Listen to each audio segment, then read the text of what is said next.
কথা দিয়েছিলেন প্রতিদিন গোলাপগঞ্জ ও বিয়ানীবাজারের মানুষকে ইফতার করাবেন। রমজান মাসে আমরা বিয়ানীবাজার গোলাপগঞ্জে 1 লক্ষ মানুষের ইফতার পাইব, আপনারা সব সহযোগিতা করবেন ইনশাআল্লাহ।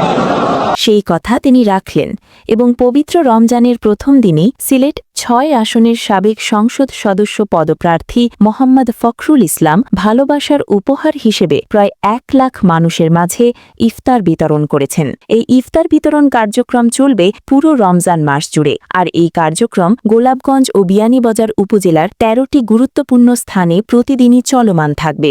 এরই ধারাবাহিকতায় গোলাপগঞ্জ উপজেলার ভাদেশ্বর ইউনিয়নের মোকাম বাজার এলাকায় ইফতার প্যাকেট বিতরণ করা হয়। আলহামদুলিল্লাহ, তাই বাইরে যে প্রতিজ্ঞা দিছিলা, যে প্রতিশ্রুতি দিছিলা, এটা বাস্তবায়ন দেখতে পাইরা। আগামী ৩০ দিন বাদেশ্বর বাজারও বিতরণ করা হইব, তথা বাদেশ্বর ইউনিয়নের প্রত্যেকটা বাজারও যাওয়া হইব।